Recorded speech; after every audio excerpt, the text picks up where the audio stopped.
Hi, my name is Tom Rammer. Welcome to my downtown Chicago high-rise condominium home theater.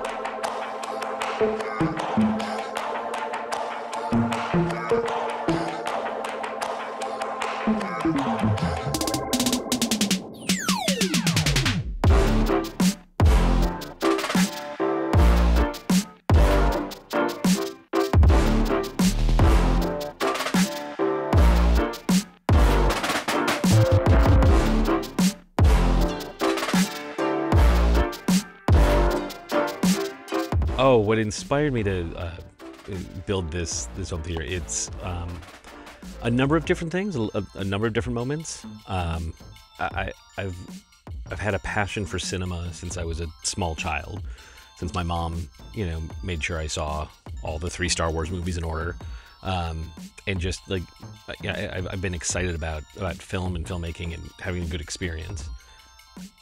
Jurassic Park, opening day. When I was in high school, I had no idea what I was walking into, and the DTS tag at the beginning, still remember exactly what it felt like when the laser disc came up and it shattered, and I could hear the sound all around me, and I was immediately like, I have to know how they're doing this. How does this work? It's not like anything else I'd ever seen in a movie theater before. And so honestly, from then, from 1990, whatever, 91, 92, I've just been interested in chasing after that experience and trying to recreate that. And so it's been my long-term plan to have a space where I could build something that I could kind of get back to that Jurassic Park moment, that DTS demo reel moment.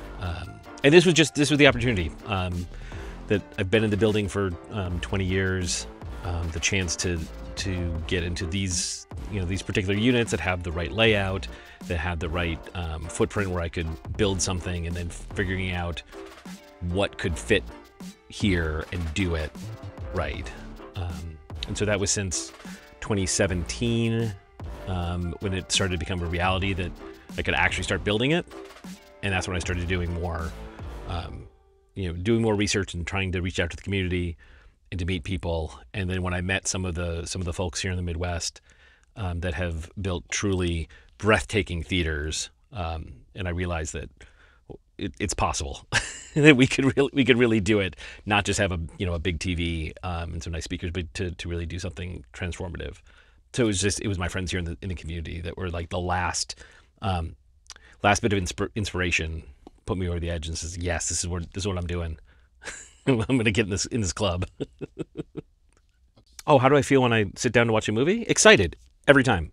This room has been up and live for about 3 years, and every day when I walk in to watch something, whether it's an action movie or a old piece of cinema or a TV show, I'm excited.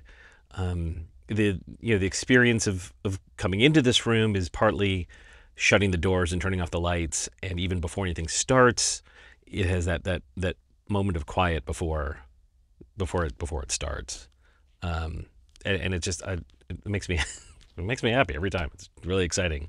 The movies and shows that show off the capabilities of my theater are, the way I really wanted to build this is to be able to do classic cinema as well as modern action cinema. So, certainly any of the Nolan films look amazing and rumble the walls. Tenet for sure is incredibly loud and wonderful. The Mission Impossible movies, again, for action stuff, I think the recent ones have been really beautiful as well.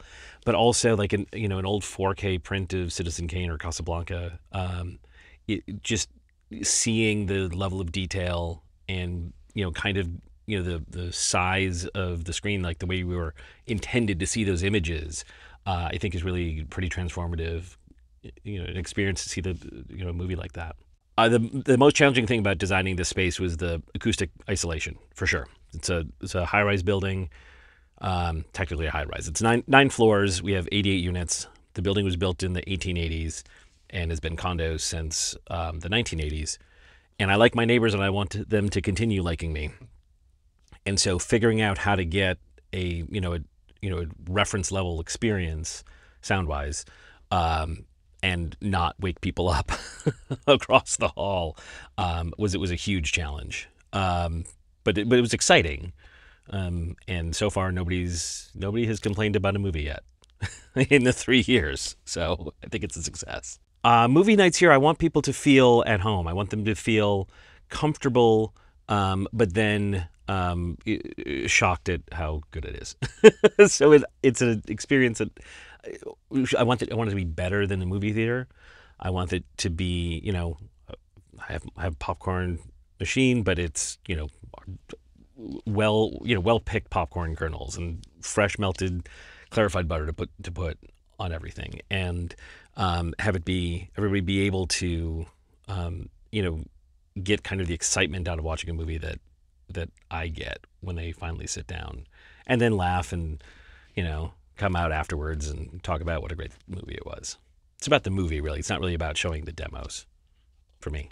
Oh, having a theater in terms of family life and community and everything, it's been wonderful. I have a really strong community of friends that live in the building, but also just live in the city, and so this is a really easy place to congregate, to have people come together, and share share some movies. We can, a couple of times we've set up little short runs of we're going to watch all the Daniel Craig Bond movies, and so everybody can just kind of come in and have like a standing date to get together. It's been a really a good tool to bring people together. The advice for somebody that's considering building their own theater, first of all, you can do it. It is entirely possible to do something extraordinary in whatever space you have. The constraints in this space are a lot more than there are my friends who have traditional houses, or out in the suburbs, or don't share walls with their neighbors. But I was just able to build something by thinking it through, getting all the details, figuring out what's important, in terms of either design, the audio experience, the visual experience, and getting all of that lined up, and then figuring out what steps you have to take to get there. I more specifically, I'm so proud of the isolation, the sound isolation, not just because I'm in have neighbors that I don't want to disturb, but it also makes the room much quieter. And so the noise floor in this room is so much lower, so everything has a lot more dynamic impact in here. And I think that a lot of people could gain a lot of kind of up their experience in their theater rooms, just by building some thicker walls. Oh, this theater represents a lot of things to me. It is, of course, a place to watch movies, but cinema, I think is such an important part of. It's an important part of me, but also sharing it with other people, I think, is one of the beautiful things about film, is watching a story about people, like Ebert said, movies are empathy machines, and learning about, like, sharing the experience of watching a movie with somebody next to you that can feel some of those emotions, either through the drama or through the action or through the scares or the laughs.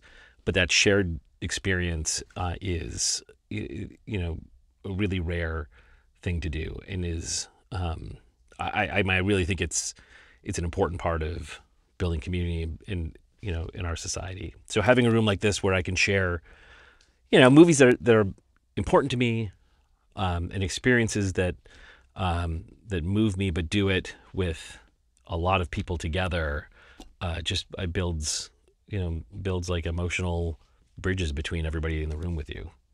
It's beautiful. Oh, it's very difficult to watch a movie in a commercial theater now. Especially having paid so much attention to every little detail in the exhibition of a film in this room. going to a commercial theater that doesn't meet my standards is painful for me. Plenty of stories of going to see a movie on opening night and leaving because the theater just like, I can't. I want to wait until I can watch it in a place where I'm not worried that the room lights are too bright or that the bass is too low or that they've got it in the wrong aspect ratio or anything like that. So yeah, now there's a handful of screens here in Chicago that I trust, and very few that I don't. If I could go back in time and give myself advice about this space, the first practical one is figure out a way to put task lights in, because I don't have any way. I can't see. It's built for coming in for the LEDs that gently glow and find your seat and then turn it down and watch the movie. But if I have to come in and vacuum or rewire something, it's me in a headlamp because I can't see. But bigger than that, further back in time, just that to be as excited as I've always been. This exceeded my expectations, this room, and reaching out and finding the people who've gone, who've done all the research, a lot of research that I can lean on and learn from everybody else's experience, that helped me out. It was ultimately easier than I thought it would be to get all the information and get everything in line. Once it was time to actually we got to build it now. It wasn't as hard as I thought it could have been. The JTR experience was really one of the linchpins, one of the first things that clicked in for me in this is what I want out of a theater. I've had a lot of different speakers in my life. I've listened to a lot of speakers, and I never found something that felt like a movie theater to me, that was both had the authority, the chest moving authority, but was still clear without being harsh. And the first time that I heard JTRs was at a big audio show, Exponent show here in Chicago, for what it's worth, years ago. And I listened to dozens of speakers that weekend, and I just kept coming back to the JTR booth, and every time it blew me away. And it just feels like these are the speakers I've been looking for my entire life. I thought I had, these beautiful Martin Logan speakers that, that I still love. I still think they're beautiful. But they weren't doing what the JTRs were doing for cinema, for sure. And I thought it would be hard to part with those, and it was the easiest day of my life to trade those out for these JTRs. And again, even today, 3 years on, I still kind of giggle sometimes when I'm watching a scene and something rumbles or something just sounds exactly the way I know the filmmaker wanted it to sound. It's wonderful.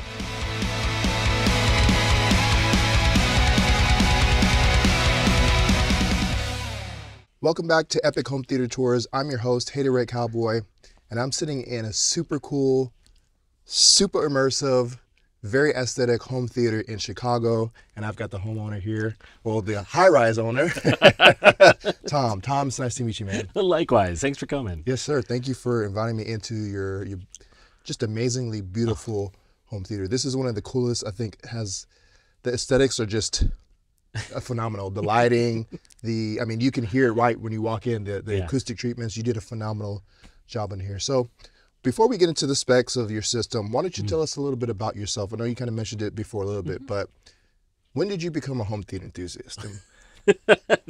I became a home theater enthusiast the first time I remember walking into my parents' friend's house with a big rear projection TV.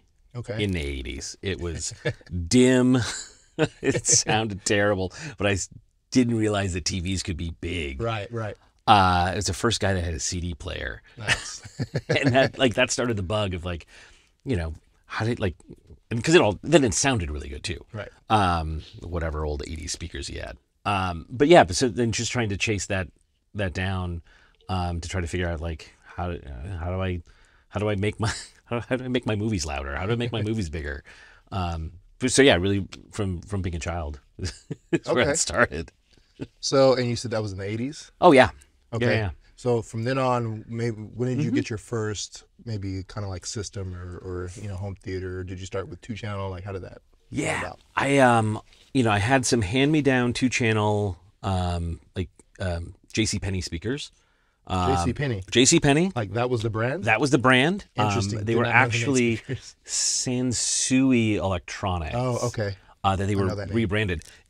They were phenomenal, but nobody knew that, I mean, somebody knew. But like I got them for a song. They sounded great. They were really powerful and just like, big boxy paper woofer speakers in, high school. And I would drag those things around to band camp and to college and everything. And I, would have a 20-inch tube TV and these giant paper cone 70s speakers that was running with this monster amp and that little 2-channel receiver.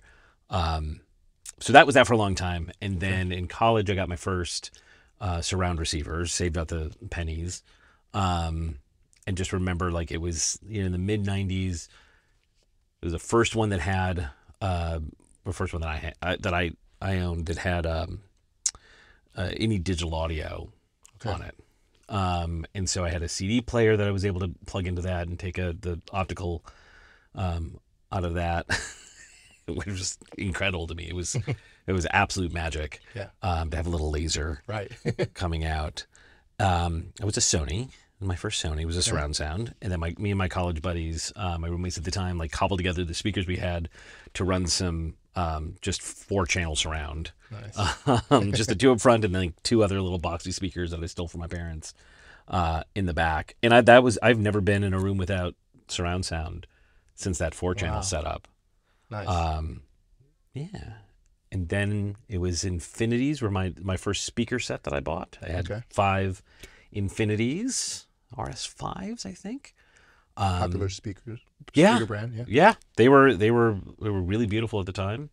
I think some of my college buddies are still running them in the basement. Yeah. Still going strong. Still going strong. Oh, man, that's awesome. They were workhorses. They were solid. We beat those up pretty good. And then I came to Chicago in the early 2000s. Okay. And amongst my many careers, I worked for a local a home theater company here. It was called Tweeter. It was United Audio, then it was Tweeter, and got bought up by bigger chains. But kind of like Best Buy has their Magnolia section sometimes.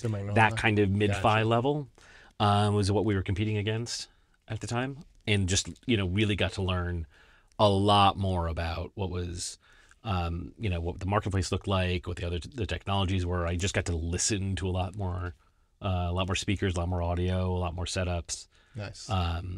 And that's when I started doing home theater design for people.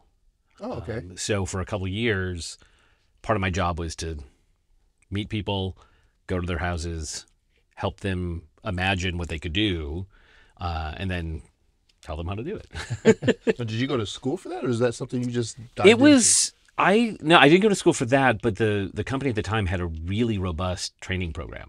Okay. And so before I even got on the floor, we had 2 weeks of intensive full-time training that the company paid for at the time.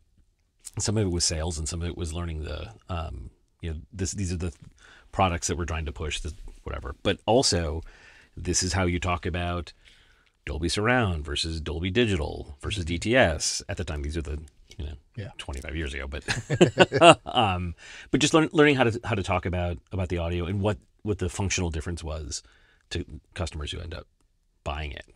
So I got a really big download of information from that. It was great. It was a really, really great time. And so then I'm like, okay, so now I know what homes in Chicago can do. And I know what, when people make good choices, or they all made good choices. But when they made choices, I'm like this is killer. Right. Right. And there were things like the importance of a good remote control. If you don't think about that early on in a system design, sometimes it can be you're going to have a very headache difficult trying to control everything. Yeah. It solved a lot of those headaches. For designs that didn't think about the control on the first, before the pre-wire stuff. Okay. So I guess, did you end up designing your own this space here since you have that knowledge? Yes. Okay. Yeah. So that was, I since I left that job a long time ago, I still kept up with. Okay. With it, I've Clearly. had right.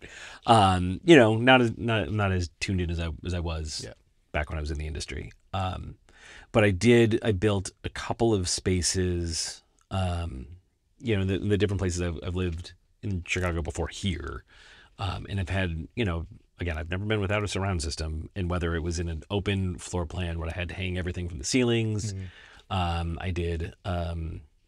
Earlier in this building, I was in a different unit where we did an open kitchen, and then it was all one open loft space. Okay. So there was a projector. I think that was a Mitsubishi. No, it was a Mitsubishi. My rear projection was a Mitsubishi, and then I went to the JVC down there, and had my Martin Logan front stage, and then we're digging. Trying to bury wires through copper conduit so it didn't look like it was running speaker wire. Right.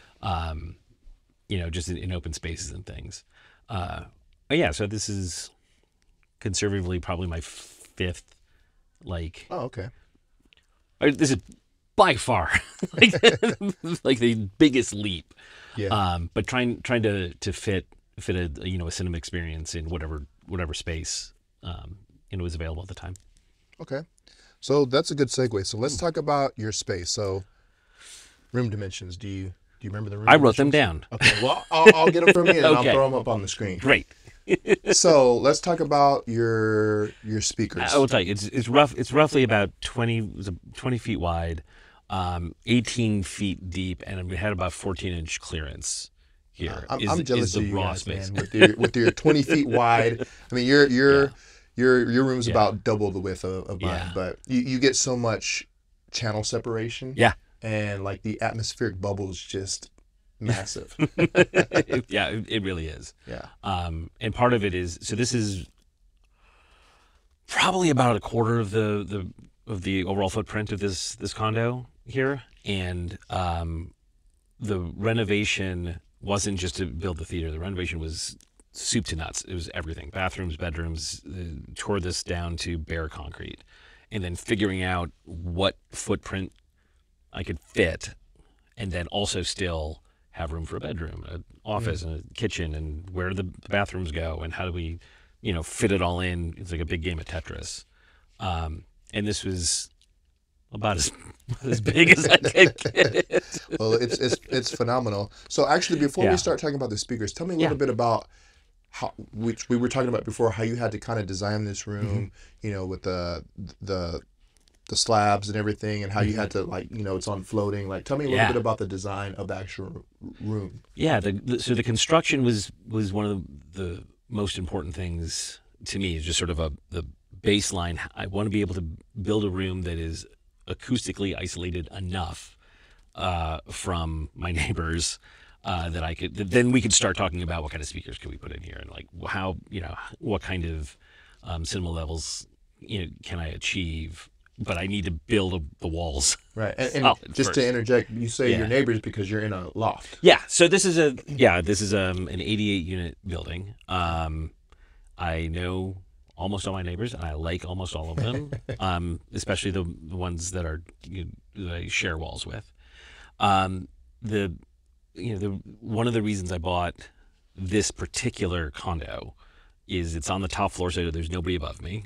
Nice. It's in a corner, so I only have one common wall with anybody, and then then I've got neighbors across the hallway in the building. If you can imagine how that's laid out.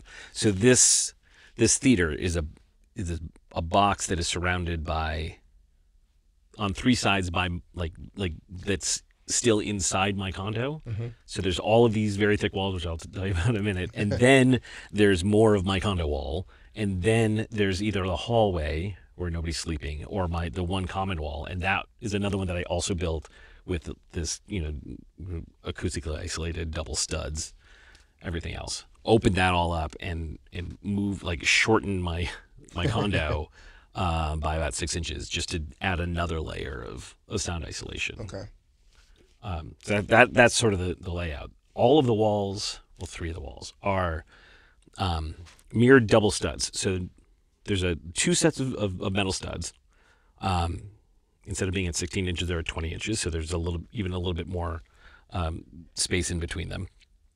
The studs have about an inch air gap in between them. Okay. So the studs don't touch. So and they're metal studs. Metal studs. Right. Okay. It's code in Chicago, so we're to code. But they also have the advantage of being a little bit more flexible than wood or pine studs. And especially since I knew I was going to be shooting for serious bass in this room, it's like absorbing that bass energy was the primary concern. So that flexibility was very helpful. There's a bit of kind of just standard pink insulation that's in there that hits some of the mid to high frequencies a little bit inside the stud spaces. Again, those don't touch for the two sets of studs. And then on each side, there's 3 layers of drywall. There's a layer drywall, okay, a layer of cabinet grade solid plywood, and then a layer of drywall. Wow. All with green glue in between. Okay. And again, if you're into sound isolation, you know what green glue is because that's right. kind of looking out there. But it's essentially it's like this sticky caulk that never solidifies, and so that it turns bass frequency movement into a little bit of heat, not enough to cause a fire damage, but it just dissipates. It takes that energy and dissipates it, and it's staggering how much you drop the decibel transference with the green glue between those layers. If you know how to put it together, I found somebody who did. I read enough to know who to ask, right, to help do that. So each of these, on 3 sides, these walls are, a couple feet thick, made up of these sandwich layers and air gaps and different studs, to make sure that we can isolate the bass frequency from the inside and all the city noise from the outside too. Okay. Making the room very quiet. And you were saying that the floor is basically floating, right? It's on like these. Yeah. So the floor, the floor of the building is cement. It's a foot and a half of cement. So that does a pretty good job of isolating most noise. But what it doesn't do is isolate vibration. So people talking, even kind of walking around normal stuff, you can't hear that floor to floor. If you're hammering on the floor, which I do know from experience, the people below you will hear you. Okay. And so putting a couple of giant subwoofers. Yeah, that's floor. More than hammer. You're basically hammering. Yeah, exactly. And that is exactly the frequency that does move these floors. Same as air conditioning compressors that we have on the roof. It's the same. Those are the things that I know transfer through. So the floor here in the theater is all on rubber isolators. We have about a dozen or 2 dozen little rubber isolators, and then there's a floating plywood floor on top of those isolators. And then everything else is on top of those. The chairs are on top, the carpet's on top, the subwoofers and the speakers are all on top of that plywood. They're isolated from the floor below.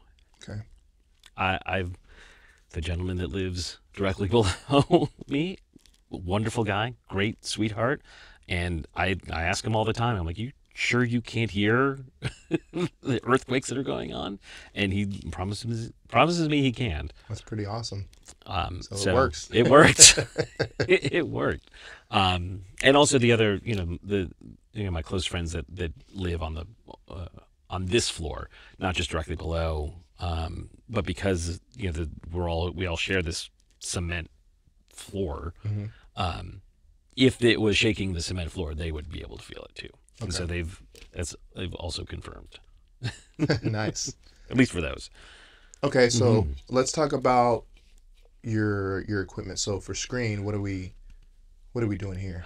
Screen is 192 inches diagonal, corner to corner. Again, I'll give you all the stuff you can put on the screen. Yep. Exactly what the dimensions are. It's a 235, CinemaScope aspect ratio. It's either 235 or 239, but for reasons like it's a little overscanned, because that's what's important to me, at least, is to have it be perfectly filled. It's a pretty short throw distance. It was the other big challenge I had in this room, is that I wanted it to be big. Right. As big as possible. Yeah. So I mean, loud was, the first goal. got it loud. Then I wanted it to be really like a really big screen. I'm if I go to a movie theater, I'm like second row. Like I want to be able to. Okay. You want to be immersed. I want to be immersed. Yeah, exactly. And so the throw distance here is only about 14 feet. And so even zoomed all the way out, the JVC can't hit the entire width of this, of this screen. It was pretty good on height. So when I kind of mocked it up before doing the final install, I got, set up the projector, put on a couple of demo clips to see what what the size was going to be. And, the 185's image looked pretty good. Like that looks great. But then when I, tried to put on a scope movie, I'm like, nah, that looks small. It just, and I would have built a screen, whatever size it could have been. It could have been a 185 screen. Okay. But I would have been disappointed with a scope film on that. So I had to get an anamorphic lens to be able to stretch it, to stretch the image out. A lot of the kind of easily commercially available anamorphic lenses, which are incredible for their applications. Right. I'm really mad that I couldn't use them. But they take a 185 image and compress it down to a 235 shape. You get all of the the increase in brightness, and it'll save all of your pixels instead of zooming out. They're incredible products, but that would have taken the screen that was all. It would have just taken the 185 shaped image and put it into the already too small 235 shape. So that was an option. Had to do some research and find this German ISCO lens that, instead of pinching this way, it stretches the other way, which I believe is a lot more like a cinematic, in a movie theater cinema anamorphic lens that spreads it out instead of squishing it out. Anyway, so I was able to get a constant image height installation here to take the height that was really pretty good and then be able to stretch out the 235 shape here. I do get a little bit of pin cushioning out of it, partly because I'm not very good at positioning it. There's a lot of adjustments, and I know if I take a day to just get in and make tiny little adjustments, I could get it a little bit better. Okay.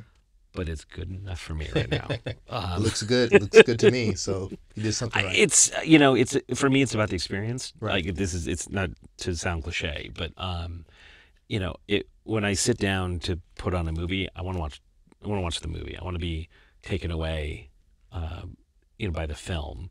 I don't want to be worried about, wait, is this 235 or is this 239? Is this, am I missing a little bit of information out of the sides? I know movie theaters are overscanned anyway, so it's like I'd rather take the time, hang out with my friends where we can calibrate and tweak, and that's all kind of fun. But it's time to turn off the lights and watch a movie. I just want it to look impressive. Yeah, and it's impressive. It is. Oh, well, thanks. I wasn't exactly fishing, but I appreciate that. Okay, so you've got a complete JTR system, and you've got a 7.2. Well, not complete JTR system. Because you have almost, yeah. We'll talk about that. JTR 7.2.4 system with some JBL high speakers. Yes. So you've got your LCR behind the screen, acoustically transparent screen, and you've also got 2 RS2s. Yes. Behind the Sir. screen, right? And yes, I do. when we were the first couple of demos we were watching, I was getting some pretty good tactile response behind me. And when I walked in, I know there wasn't any subs, but you can't see the front wall. You can't see any subs. And so I asked you, I was like, are you only using those 2 RS2s? And you were like, yeah. And I'm like, dude, that's incredible. The tactile response that you get it's almost like you have a couple behind you. I agree. I wish it was I was so brilliant that I planned it that way. It was they exceeded my wildest dreams about it. I mean, a lot of it is are the JTRs. I mean, a lot of it, those are, of course, they're phenomenal subs. And I had heard a lot of the ported subs, a lot of the JTR ported subs I was thinking about in this space. And then I was moving from a sealed subsystem before, and kind of at the last minute, I was like, well, maybe I should go with the sealed subs. I think that might work better. And also they're all going to be behind this, all acoustically transparent wall, and so it wasn't going to get a lot of like wind noise or like wind out of it anyway. And for whatever reason in this room, they just like connect with with the shape and how they've been dialed in. The floating floor I think helps a lot. I think that it because it's all on this one floating or 2 floating pieces of plywood, you're just kind of getting a lot of. It's very thick plywood, but like you're just getting a lot of that transference. The back, like the back row is up on a floor that's floating on the walls. Okay.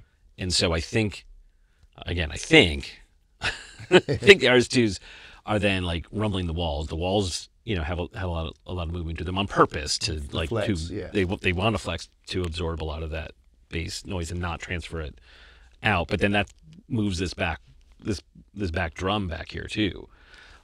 So it's kind of acting like this echo. I think I'm just totally speculating, but it does feel like it feels better to me than a lot of places I've been to that have like transducers or something. Right. Yeah. Excellent job with the JTR. Yeah. Now, why did you decide to go with the JBL height speakers as opposed to the JTR or something? Yeah. So part of me always just wanted JBL theater speakers. Like when I go to the movie theater, and it feels like, oh, this feels like one of the good movie theaters, and I look and it's got the JBL. I'm like, I kind of want that. And also like they also had, for the way they're mounted, this was an easier mounting solution at the time.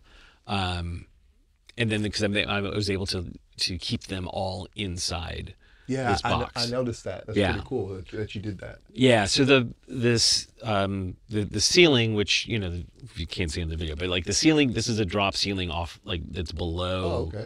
The big thick triple layered ceiling that's on top. So that there's like a little metal scaffolding, this giant sandwich to keep the noise inside here. And the only protrusions through are just the little speaker wire that comes through, and that's all been caulked and sealed. So I didn't want to have anything inset. These were able to, get the mounts, cut the holes for the drop ceiling to come down, and then be able to twist and angle them towards the main listening position if I needed to. Cool. And they also match well with the JTR. And I've been to a couple people's homes where they have JTR, and then they've used the JBL, and a lot of people say, with that horn, they really timbre match well with the JTR. So, and you can't tell that there's, when stuff is panning or stuff is going overhead Atmos, you don't know that they're separate, different speakers from the JTR. It's close enough that the room corrector, the Dirac, kind of evens it out. Okay. So I'm happy with it. Dirac, you're using the HTP1. Yes. Right? Yeah. HTP1, and then you're Yes. using Plex Media Server, Yes. NVIDIA Shield, Yes. and then you've got Synology, or you've got a NAS. Yes. Okay. Yeah. I have a NAS that I'm using to hold all of my local media. I have an Apple TV for streaming things too. Right. I find that interface. Yeah, so do I. Yeah. Yeah, a little bit better. If the Apple TV would pass, I already know what you're gonna say. Yeah. If they would just Right? let us pass Just- through the I know. bit stream, Yes. it would be the perfect Plex Yes. client. you Yeah, know? it would be great. Yeah. I don't know what the deal is with that. It's frustrating. But. Yeah. I don't know, I think it's a hard. I think there is a hardware issue, or I think it's a licensing issue. Yeah, I don't think it's hardware. I think it's same thing. I think it's Yeah. licensing issue. One of my friends says they'd rather push you to the streaming services, which they have deals with, because you have the lossy Atmos. But Yeah. I think the hardware is more than capable. I think it's just a matter Yeah. of licensing and all Yeah. that stuff. So who knows? Maybe one day. Expensive. One of these, and then I mean, I'll probably do that. I use Apple TVs or Plex on Apple TVs, for other Throughout the house, yeah. for Where other places in there's the where house, there's not, yeah. a full blown surround sound. Right, where I if I'm not worried about the audio. the full bitstream audio, then it works great. But the Shield is 80% stable for me. Yeah. And it's That it works. 20% that gets you sometimes. Yeah, it's I fought with it at the beginning. So I had a Zapiti system that I found earlier, the French company, and I forgot they just rebranded for some new stuff. Revolution. Yeah. Oh, it was very shameless cool. plug. Yeah, no, it was a really, really cool piece. And the new stuff does look awesome. That stuff looks really cool. Yeah. Don't tell me any more about it. But I was wrestling with that a little bit with getting the right video output. It took a lot of like getting the right video settings on that to get to the JVC, and then I updated the firmware, and then it lost it all, and I couldn't figure out how I got it all tweaked the first time. I had some troubles with controls with those early boxes, but I like the Surface a lot, and then I was like, well, what if I found a different client to play something? And I got the Shield and started just like a small library, a little test library, using the Shield as a server. Just get way into the weeds on this, right? So using the Shield as I did the exact same thing. Yeah. Exact same thing when I got the Shield. I was like, oh, I can use this as a server. Yeah. And then I realized maybe it's not that. It's better as a client. Yeah. I was like, it worked great when I had like 5 movies I was testing. Right. And I'm like, great, here's 1,000 movies. And it just died. Yeah. It just, So then Same. I moved it to, I had a NAS anyway that I was, had been saving all my local media on. Yeah. So it was pretty easy to just start a client or start the server on the NAS. It's got a from Synology. It's easy, it's easy got to load the up. Plex, like I forget what the name is, but you can basically install Plex on the Synology NAS itself. Right. Yeah. And that is... Plug-in, that's what I was thinking of. Yes. Yeah. Good. Glad one of us did think about it. So that's been incredibly solid. The NAS it stays up. It's always on. I can always get to it. I've been really happy with that. It doesn't have enough juice to transcode 4K stuff. So if I want to watch it on my phone in Italy, like it doesn't have enough processing power for that. So I've got a Windows box in my rack that I just had sitting there for other stuff anyway. Okay. And so I have a second Plex server for remote access. Nice. It's still reading off the same NAS, but I just have basically TV movies and then remote TV movies from the second server, and that just has a some old NVIDIA video card that's beefy enough that it'll transcode whatever I need if I want to watch something remotely. Cool. Well, I mean, I think that we covered everything. You got the JVC projector and seating. Where'd you get the seating from? Seating is from a company here in Chicago, just up in Ravenswood. It doesn't. If you're in Chicago, they're up in Ravenswood. They were, I was looking around for simple, simple seats. I wanted to be able to take the that's armrest cool out. that you can do that. Yeah, which is good for either, you know, cuddling with somebody. Right. If you want a love seat, you just remove it. Or you can you don't like the person. Then you put it right back in. You know, or take them out and take a nap or something. Yeah. Like it's, you know, that's, and then relatively small. I didn't want it. I wanted to fit as many seats in here as I could. And yeah, and so and then looking online and realized that they were right up the street, and I could go up awesome. and and test out the seats, and it was really great. They were wonderful. I'm very happy with them. Yeah, super comfortable, and like I said, you know, you have the option to remove the armrest if you want a love seat, or if you want to put it back, and you've got your cup holders and everything. They recline, so really awesome space, man. You did a good job designing this, and you know, again, thank you for letting me come and check this out. And you know, seeing it on TV in your previous home theater tour is completely different from seeing it in person and experiencing it. And I just love the ambiance in here. So awesome job, man. Thanks, man. I appreciate it. Yes, sir.